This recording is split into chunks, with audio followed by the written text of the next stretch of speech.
आइए एक बिरहा आपको सुनाते हैं, क्रांतिकारी बिरहा, दलितों की धड़कन। बाबा साहब के बाद मानवर कांसीराम, इसके बाद चंद्रशेखर रावण, तमाम संत गुरु महात्मा पाए गए। ज्योतिबा फुले से लेकर के छत्रपति साहू जी महाराज, डॉक्टर लोहिया से लेकर के 85% के जितने हीरो हैं, इस बिरहा के माध्यम से हम श्रद्धा सुमन अर्पित करते हुए हम कलाकार संजय सोम सबका सलाम करता हूं, प्रणाम करता हूं। भैया आवाज स्वर्दा।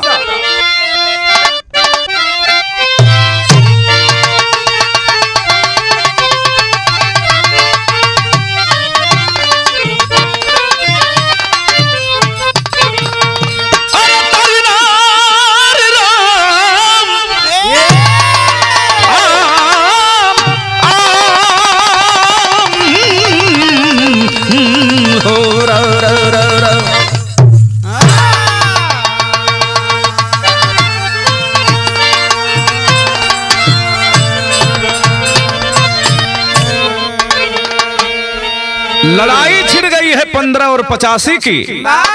मानवर कांसीराम कहा करते थे, जिसकी जितनी संख्या भारी उसकी उतनी भागीदारी।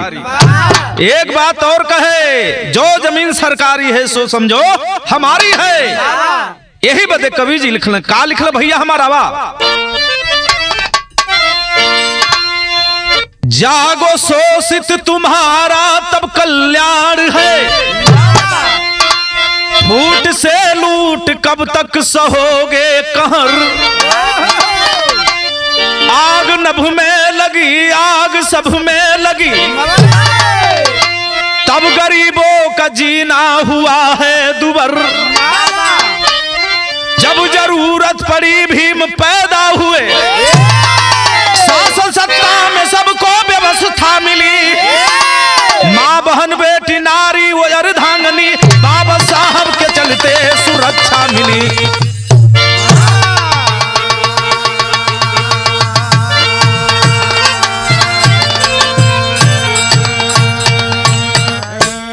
सामाजिक क्रांति के हीरो, जिन्हें भैया हो राजनीतिक हीरो अखिलेश यादव कहा गया, बहन माया कहा गया। भैया हो एक बार वो नारा निकल है, मिले मुलायम कांसीराम, अरे हवा में उड़ गए जय श्री राम। तो मेरे दलितों से कहना है, आपके झंडा को बुलंद करने वाला हमारा नेता माननीय अखिलेश यादव, बहन माया और साथ में चंद्रशेखर आजाद रावण जी हैं। तो ये भैया यही बदे कहल गल गजल का अंदाज लगल भैया हमरे धीरज भैया आवा।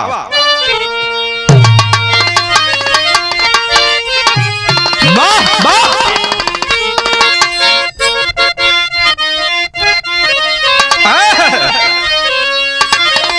अरे आने वाले आ गए, आने वाले आ गए, ये धीरज भैया, अरे आने वाले आ गए, आने वाले आ गए।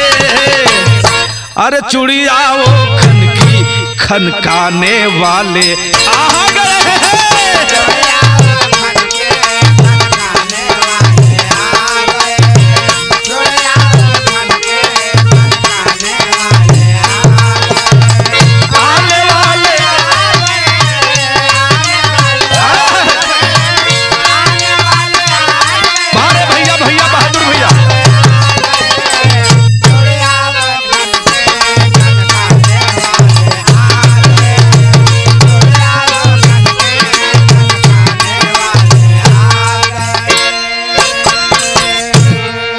लेकिन क्रांतिकारी के रूप में भीम आर्मी के चीफ महोदय श्रीमान चंद्रशेखर रावण जिसका नाम है, मेरी आवाज, सबकी आवाज, दलितों की आवाज बन करके सामाजिक हीरो बन के समाज में आपका हमारा सबका भला करते हैं। यही बदे कवि जी हमरे बड़का भैया विजय फौजी जौन सीमा का जवान हो, एगो बात लिखल पप्पू भैया का लिखला, आने वाले आ गए, आने वाले आ गए, बहुजन का झंडा उड़ाने वाले आ गए हैं, बहुजन का झंडा उड़ाने वाले आ गए हैं, बहुजन का झंडा उड़ाने वाले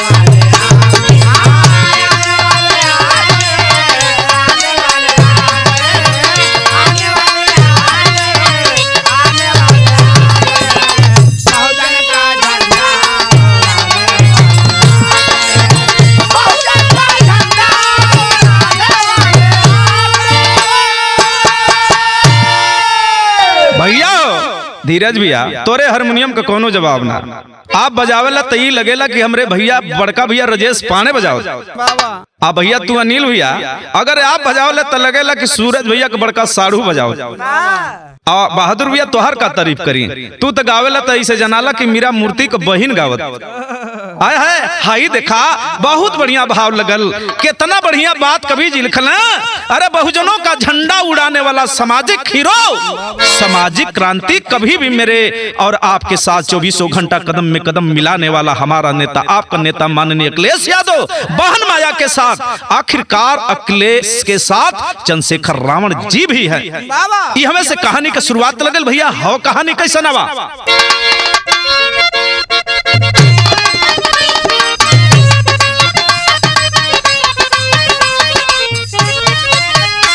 हमरे रवि जी छुटा न पावा, बड़का भैया विजयी भैया छुटा न पावा।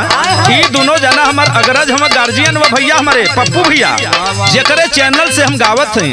आप लोग सुनबा, स्नेह देबा, प्यार देबा, चैनल के सब्सक्राइब करिहा, लाइक करिहा, पसंद करिहा, ज्यादा से ज्यादा शेयर करिहा। हमारे उस्ताद कैसे गावल आवा। हमें तो लूट लिया मिलके हुस्न वालों ने, हमें तो लूट लिया मिलके हुस्न वालों ने, गोरे गोरे गालों ने, काले काले बालों ने।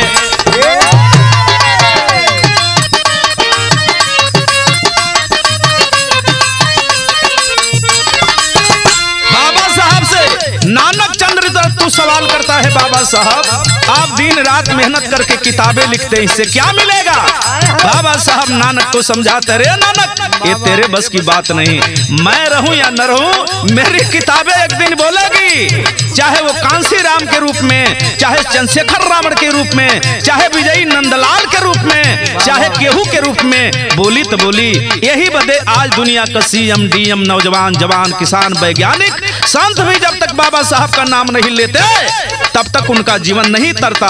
यहाँ तक कि जो भगवान जी ने कहा गया राम, उनका भी जब मंदिर बनाना पड़ा तो संविधान का जरूरत पड़ गई। भैया हो आजादी मिल गई, भारत भी ये तुम्हारा है, बना लो एकता, दुश्मन का नाम उजियारा है।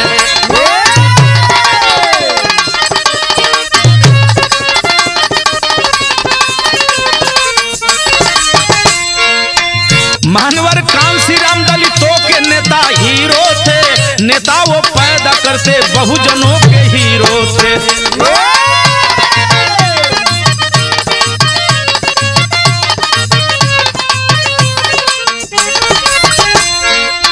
माया तो माया अखिलेश जी का शोर हुआ, माया तो माया अखिलेश जी का शोर हुआ, यह नेता चंद्रशेखर जी बेजोड़ हुआ।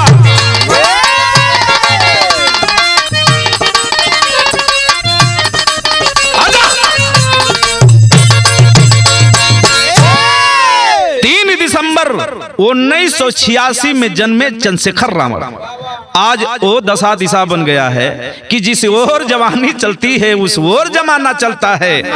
बारे भैया के करे दुख सुख में साथ अपना देवला, सबकर मदद करेला। आज वो नेता बन गए हैं कि दुनिया का सीएम पीएम कोई भी हो, एक बार भीम आर्मी के चीफ चंद्रशेखर रावण का नाम लेने पर भयभीत होते हैं। आय है ये तो बात मनवदियन के खले लगे। जब जब दलितन में केहू हीरो पैदा होला, नेता पैदा होला, क्रांतिकारी पैदा होला, 85% में तो 15 वाले जलते हैं। मेरे साथियों यही नीत है, फूट डालो राज करो, हमरे तोहरे में फूट डाल के विवाद करवा के हमार तोहर मजा लेला। एक एग्जाम्पल ले लीजिए, यही ब्राह्मणवाद जो ब्राह्मण फैलाते हैं, मेरी बात पर ध्यान रखिएगा। ये अपनी बिटिया की शादी चौबे में, तिवारी का लाला में, दुबे का भैया हो दुबे के पाठक में, मतलब जे जहां से वो सिर्फ अपने लोगों को जोड़ने का काम करते हैं। कहीं अगर पता होगल कि राजभर बिरादरी का लड़का है और चमार बिरादरी का लड़की है तो वो के जाति से बहरे कैदा। जात कौन बनाया?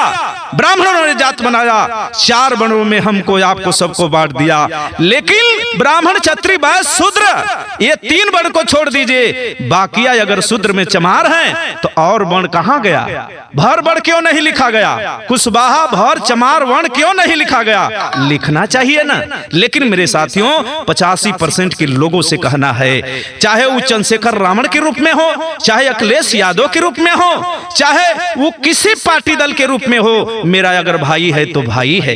ईवीएम की कमी को छोड़ो, जब तुम एक हो जाओगे तो शासन संस्था तुम्हारा होगा। सामाजिक हीरो पैदा भइलन चंद्रशेखर रावण, चारों तरफ चर्चा का विषय है। मनुवादियन के खलत है, जब खलत है तो एगो तरज लगिल मास्टर आवा।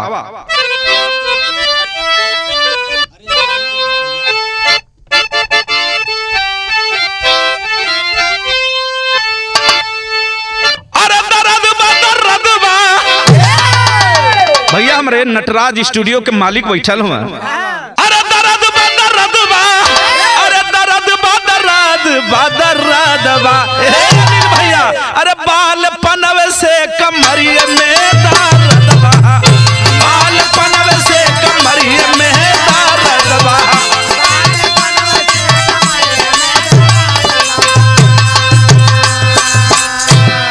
लेकिन वाह भाई वाह, चंद्रशेखर रावण की आवाज को दबाने के लिए मनुवादी विचार करते हैं, सोचते हैं, क्या सोचते हैं? अरे जहर बा धीरज भैया, अरे जहर बा, अरे जहर बा मनुवादी बाद रावण जहर बा।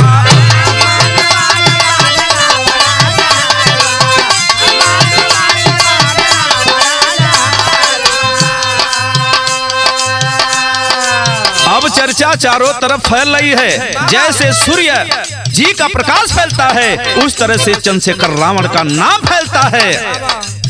जहां देखे सुन चंद्रशेखर के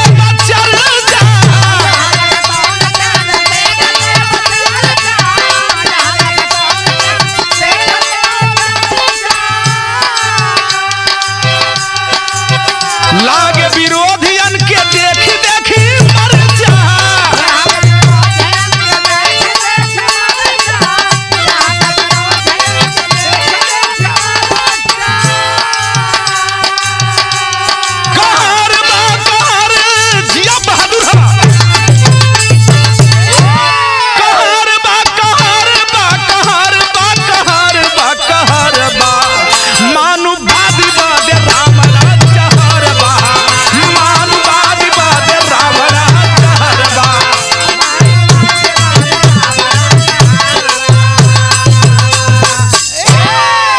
पंद्रह % के लोगों का पेट गड़ रहा है। ये सोच रहे हैं कि जब ये 85% के लोग एक तरफ हो जाएंगे तो हम लोगों की नैया फंस जाएगी, हम लोग जहां से आए हैं वहां चले जाएंगे। यही सत्य है, जिस दिन आप जान जाएंगे कि हक मेरा, अधिकार मेरा कोई छीन करके बैठा है, और जिस दिन अपनी ताकत बना लेंगे, अपनी एकता और सत्ता बना लेंगे, वो चाहे ग्राम सभा से हो, चाहे ब्लॉक से हो, चाहे जिला से हो, मंडल से हो, प्रदेश से हो, देश में, जिस दिन आपकी ताकत बनेगी, राज और ताज आपका होगा।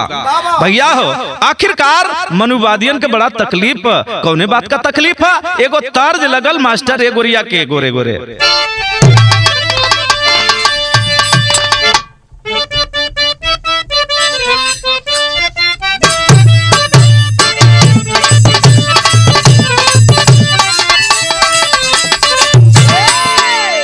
खास करके हम उषा मंगेशकर बदे गावत हैं। ये गोरिया के हो राजा, भाई जकरे पास ई क्षमता रही ओकरे बदे न गीतिया गवाई, चाहे वो कौनो लेडीज होखें, आय है गावे बजावाली सबके ई लाइन फिट करत हिया।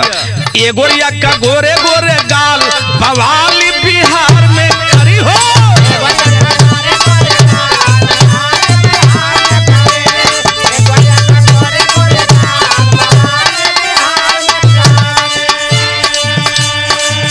लेकिन दिन रात भैया हो 24 घंटा नाम का चर्चा बढ़ रहा है। मनुवादी सोचा था देखी देखी जरेला विकास, अरे देखी देखी जरेला विकास, विनाश एकर कैसे होई।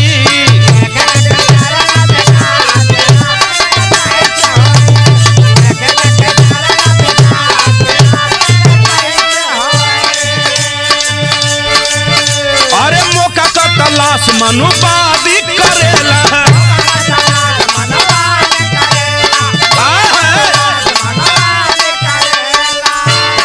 दिन रात खाली चंद्रशेखर के जरेला।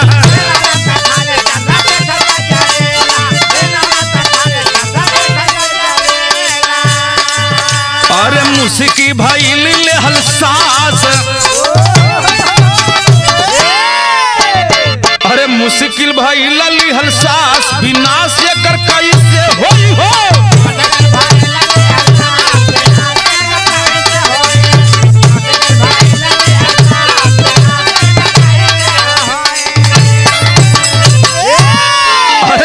चंद्रशेखर रावण जहर जाना 1-2 का भीड़ ना 50-50 हजार की भीड़ लगती है। अरे किसी भी मौका पर जाते लोग दहल जाना। अरे बाप रे बाप, ऐसे के लड़ी, एकरे पास इतना एकता का क्षमता है और इतना ताकत बन गया।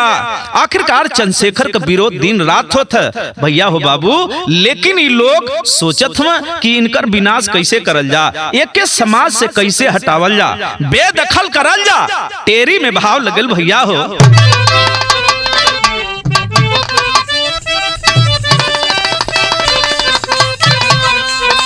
अरे जमाना ये करे आगे पीछे बा, अरे जमाना ये करे आगे पीछे बा, मौका रोज तलाशे ना बैठे निशाना। ये हर चर्चा का विषय इतना काफी बा। अरे भारत को छोड़िए, दूसरे देश में भी चंद्रशेखर रावण की चर्चा है। मेरे साथियों, मेरे भाइयों, इसीलिए कहा जाता है कि आप अपना हीरो पैदा करिए, आप अपना नेता पैदा करिए। भैया हो, पहलवान पैदा करा, गवैया पैदा करा, लड़वैया पैदा करा, कलाकार पैदा करा। यही बदे आपसे निवेदन है भैया हो बाबू। चंद्रशेखर रावण का इतना चर्चा कि एगो चर्चे वाली तर्ज लगल धीरज भैया झुलनिया का गुजवा। आय हाय भैया हमारा वाह।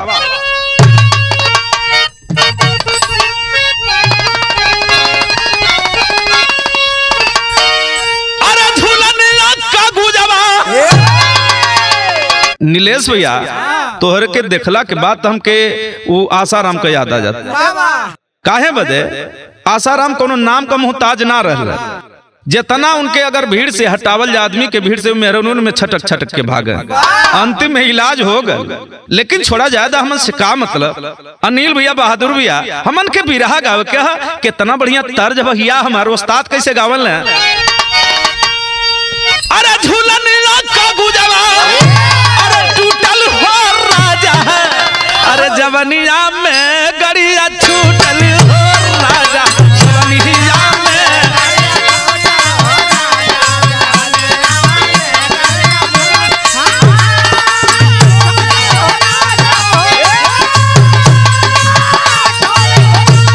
अरे छूटल हो राजा, जवनिया में गड़िया छूटल हो राजा।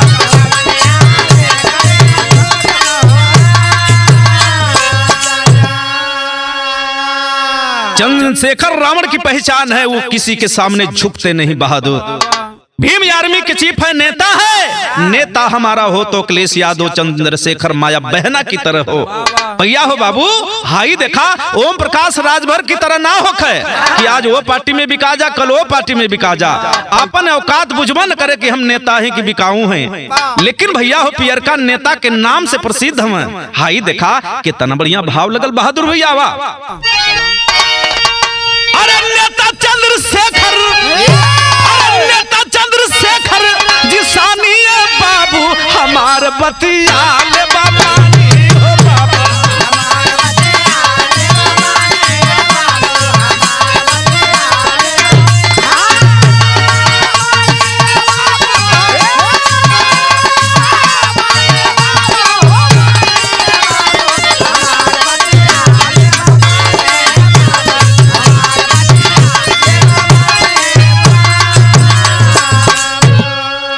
रोजाना आना जाना है भैया हो, एक दूसरे की मदद करने के लिए बढ़िया से खा नहीं पाते और सो नहीं पाते। वो गरीबों के नेता, हमारा भाई, हमारा आप सबका भाई भीम आर्मी के चीफ चंद्रशेखर रावण जी एक दिन कैला का एगो कार्यकर्ता के माई का तेरही है, आदेश मिला, निवेदन है कि सर मेरे आना है, इसलिए कि मैं आपका कार्यकर्ता हूँ, भीम आर्मी का नौजवान है, कार्यकर्ता है भीम आर्मी का चीफ कैला का भैया हो दिल्ली में रहना और दिल्ली से रवानगी कैला तक कैला का। अरे दिल्ली से वापस चंद्रशेखर जी चलल, हर मनुवादी के मौका तब मिलल।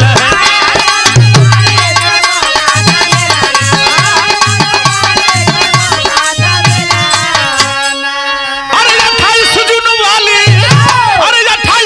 वाली कहानी है बाबू हमार, बतिया ले बदमानी हो बाबू हमार, बतिया ले बदमानी हो बाबू।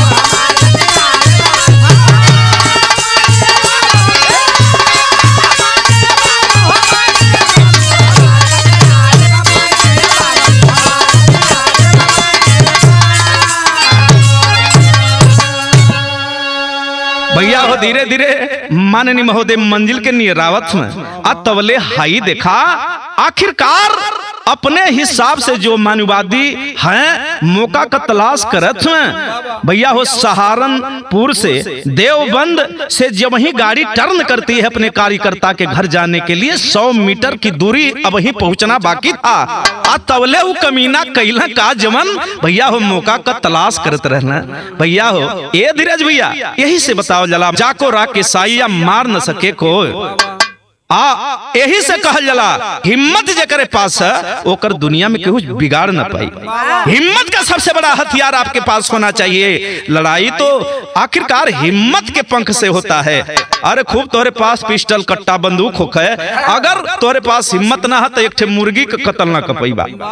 दूसरा का बात हम का बताई, लेकिन शेर जिगर दिल वाला भीम आर्मी का चीफ बहादुर टर्न करता है, बहादुर टर्न कैला तवले कमीना कैला का तर्ज लगल भैया हमारा बा।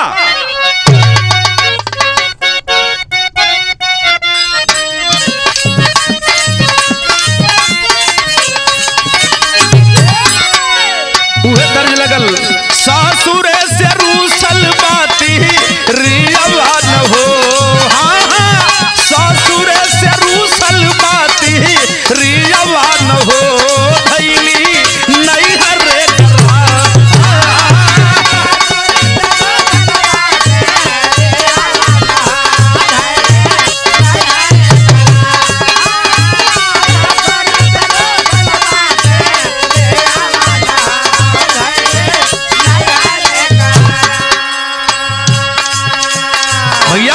आखिरकार कमीना कैले का घाटवा लगाए पे मानवा न हो, हाँ हाँ घाटवा लगाए पे मानवा न हो, गोली मारे धुआंधार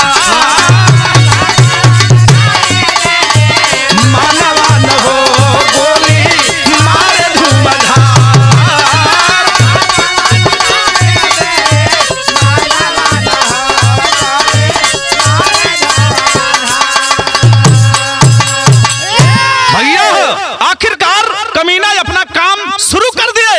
कई गोली दागत में भैया हो चंद्रशेखर नेताजी के अरे आभास हो गल, अरे ये कैसा पड़ाका छूट रहा है, ये क्या हो रहा है। बाबू फॉर्च्यूनर में बैठल हुए भीम आर्मी का चीफ, अरे समझने में देरी नहीं लगा, बहादुर है, क्रांतिकारी है, नौजवान है, जवान है, देश की दिल की धड़कन है। भीम आर्मी का चीफ कहत हो कि ओ इसका मतलब कोई कमीना गोली चला रहा है। अरे भर रफ्तार फर अरे चुनर चली भैली, अरे अगवा का दूरी ताबा सुनता या काईली, अगवा का दूरी ताबा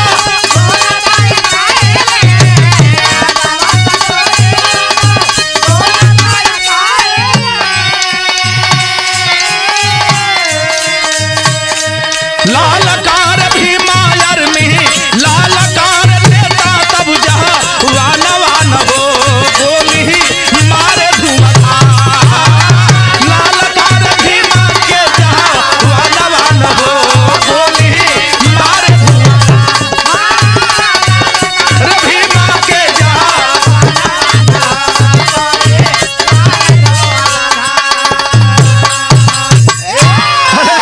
अगल बगल के जितने लोग थे पकड़ना चाहते हैं, वो हरियाणा का नंबर के गाड़ी से कमीना सब आए थे, भाग गए। देखते ही देखते जब भगे हैं चंद्रशेखर महोदय भीम आर्मी के चीफ तुरंत ही एसपी साहब को फोन लगाते हैं और एसपी साहब, आईजी, डीआईजी, यहाँ तक कि डीजीपी भी घबरा जाते हैं। माननीय मुख्यमंत्री आदित्यनाथ जोगी जब जाने भैया हो तुरंत आदेश करते हैं, लेकिन भैया हो अपने घर का बेटा अगर कहीं अगर दुख में है तो जितना जल्दी उसे जाके आप मुलाकात करवाओ, ओकर बात करवा, दूसरे के घरे जाए में आपके टाइम भुला, अपने अंगुरी के दबैबा तो बड़ा दर्द होई। वही तरह सामाजिक प्रकरण के हिसाब से कुछ ऐसे व्यक्ति होते हैं, सामाजिक हीरो तो हुआ करते हैं, लेकिन जब अपने घरे का बात आई तब जाके वो कदम उठाई है। लेकिन हाई देखा पहपट में भाव लगल, भैया हमार आजा।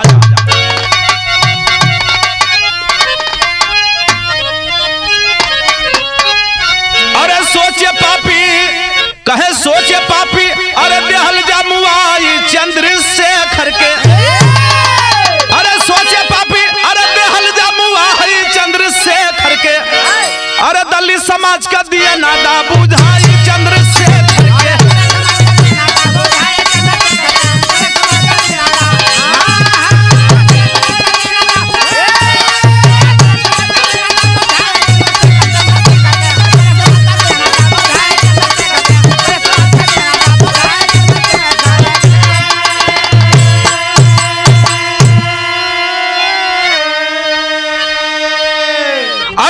समाज का हीरो तुरते एसपी को फोन लगाया, घायल है पर हिम्मत रखता सारी बात बताया। अरे गोली कांड का चर्चा अरे गई छाई चंद्रशेखर का, अरे भीम आर्मी का जवान त गई बखलाई चंद्रशेखर का। भीम आर्मी के नौजवान जाने तो चारों तरफ चक्का जाम करना शुरू कर दिए, बुलाओ उन कमीनों को जो गोली चलाने वाले थे। अरे देखना है जोर कितने बाजुए कातिल में है, हम देखेंगे उसके छाती में आखिरकार कितना बल है। इन गरीबों की बात करते हो, अरे जो गरीब का बेटा जिस दिन सीमा पर नहीं पहरा करेगा तो जानते हो ये जो वर्दी पहन करके घूमते हो, खद्दर धोती और कुर्ता, नेता बनते हो, तुम्हारे पैरों तले जमीन सरक जाएगी। कुछ नेता मंत्री भाषण देते हैं सत्ता में रह करके कि गरीब का बेटा सीमा पर भर्ती होता है सिर्फ शहीद होने, कहीं तुहार बेटा अगर सीमा पर शहीद हो तब न तो के पता चला कि आखिरकार गरीब अमीर में का अंतर होला। भैया हो आज जरूरत पड़ी, चुनाव आई, बाबा साहब संविधान में आपको अधिकार दिए, हमको अधिकार दिए, वोट का सबसे बड़ा कीमत दिए, जिसे आप मशीन समझते ये आपकी भूल है। ये बहुत बहुमूल्य आपको आधार दे दिए बाबा साहब, इसी से आप राजा पैदा कर सकते हैं। अब रानी के पेट से राजा पैदा नहीं हो सकता है, बाबा साहब ने तो पहले ही कह दिया। लेकिन आज मेरा समाज ललुआ समाज है। अरे केहू साड़ी पे बिका जात, केहू दारू पे बिका जात, कोई पैसा पे बिका जात। यह जमाना यह समाज है।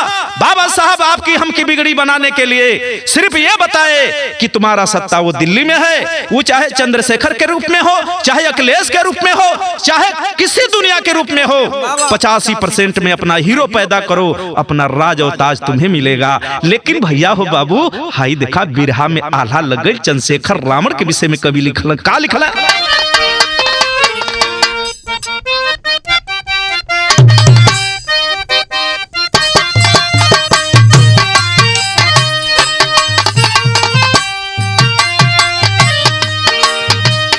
रवि नंदलाल तब कावल बिरहिया ददऊ,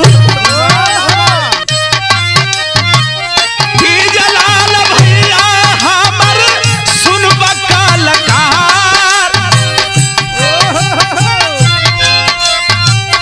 दोनों कलकार बात बिरहा के हंसती बाबू,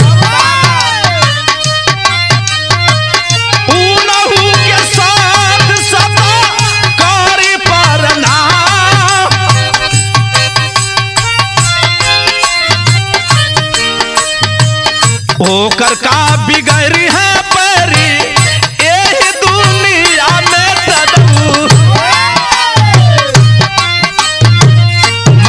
गुरु गरीब जेकर भइल मदद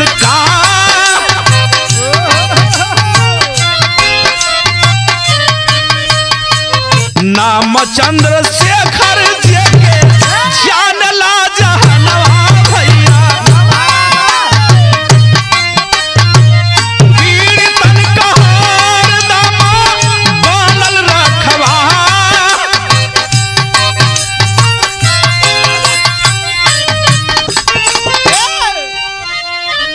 भैया हो हमार तोहार नेता गरीबन का नेता अखिलेश यादव, बहन माया, चंद्रशेखर रावण के रूप में इनके हाथों को हम लोगों को मजबूत करना चाहिए।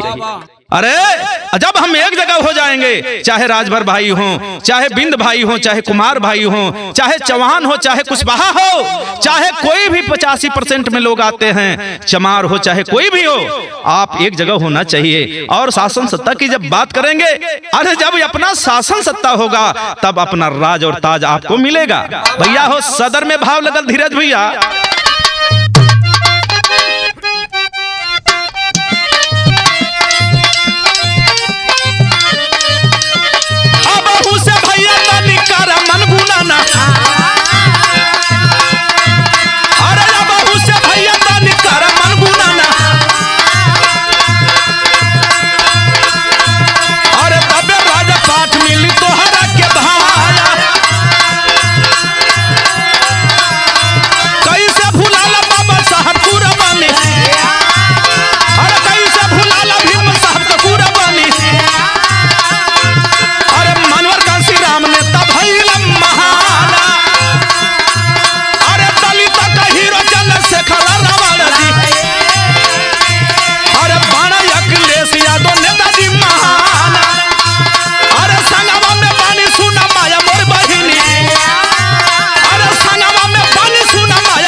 भैया हो बिरहा गायक संजय सोम आप लोगों से निवेदन करता है, बिरहा गाता हूँ, सुनाता हूँ। मैं संकल्प कर लिया है कि अगर संजय सोम के आने से आपके दरवाजे पर आपका सम्मान बढ़ता है तो सिर्फ मुझे एक फोन करिए।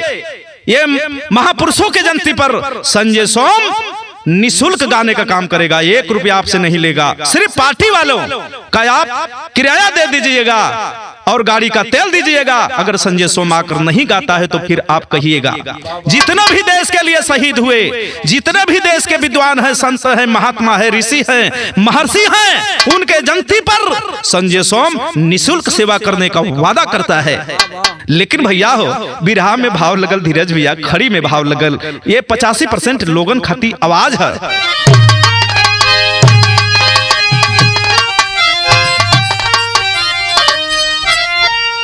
अरे जागा हो जवान, अरे बहुजन के प्रहरी, तोहरे एकता से देशवा में झंडा लहरी।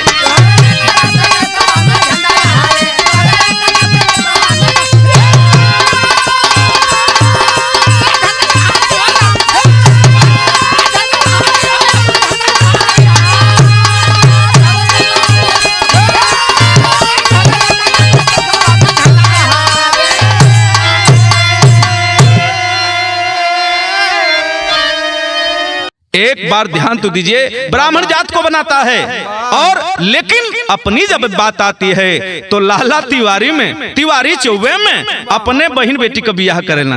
आज जब हमारे तोहरे में बात आवेला तो उहे लोग बतियावेला कि ये फलाना तोहार लड़की फलाना से बतियावत रहिए का वो से बियाह करबा। अरे तू भर हवा, वो चमार है, अरे वो कोयरी है, वो अहिर है, बाहरे हमके तोहके भुलवावेला काहे बदे। ये एक सीरियल में आप देखे होंगे, सीरियल में बाली और सुग्रीव का मुंह देखे होंगे बंदर की तरह, पोंछ होले, लेकिन उनकर मेहरारू हमरे तोरे नियर बहन बेटी नियर होले। सोचिए जरा, तू काल हो आपके बानर बनौला, आजो बानर बनावल चाहत हो तो ई केकर कमी बा। वही बानर ना बनना खाती बाबा साहब आपको 1 वोट का अधिकार देहला कि राज पाजा, अपन ताज पाजा। लेकिन जब बाबा साहब के समाजी धोखा देवे के काम कैलास, जरा सोचिए, ये देश गुलाम था, बाबा साहब एक मेहनत करके संविधान लिखे और देश को आजाद करे। आज करोड़ों करोड़ों जनता इस भारत देश में है। सोचिए जरा, दलित परिवार के लोग हैं लेकिन कोई भी ईवीएम हटाने की क्षमता नहीं रखता है। ये उनकी कमी नहीं, ये लोगों की कमी है। बाबा साहब अकेले देश को आजाद कराए। आज तो तमाम पढ़े लिखे लोग हैं समाज में। अरे बाबा साहब ने कहा मुझे तो अनपढ़ों नहीं बल्कि पढ़े लिखे लोगों ने धोखा दिया, हम के तो के गुमराह करेला, ये नौकरी सर्विस करे वाला। अरे भैया हम शासन का गुलाम हैं तो हम का करी? अरे अपनी आवाज को बुलंद करो, देश दुनिया को बताओ कि मैं बाबा साहब का वंशज हूँ, 85% का हीरो बनना चाहता हूँ। और आपकी आवाज मेरी आवाज में साथ जब देगा तो देश का विकास होगा। अरे जागा हो जवान, अरे जाति धर्मवा का छोड़ा बंटवारा, अरे होई जा 85 राज होई तुम्हारा।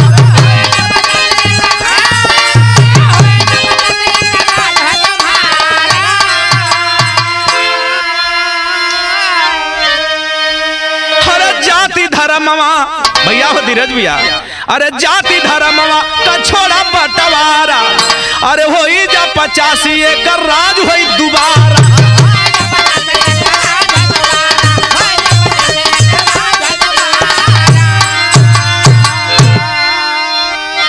अरे रोई है दुश्मन धई के तोहरे सुना टंगरी, अरे तोहरे एकता से देशवा में झंडा लहरी।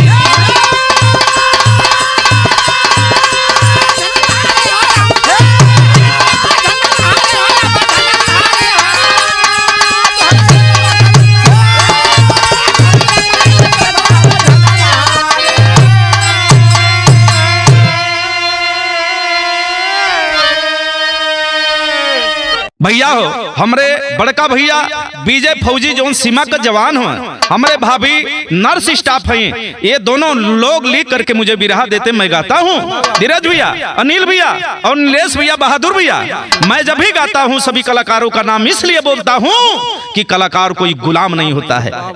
अरे मैंने तो साफ शब्दों में कहा, कुछ बिरहिया ऐसा कहला कि ढोलकिया बजा वाला तोहर गुरु है। अरे तोहरो गुरु ढोलका हारमोनिया बजा वाला होकर, चाहे दुनिया का केहू होकर, सबकर गुरु ढोलका हारमोनिया बजा वाला, शुरुआत वही से होला। गुरु बिहारी गुरु गणेश गुरु राम लाल जी पावन, कथन करे विजय फौजी लागे सुहामन।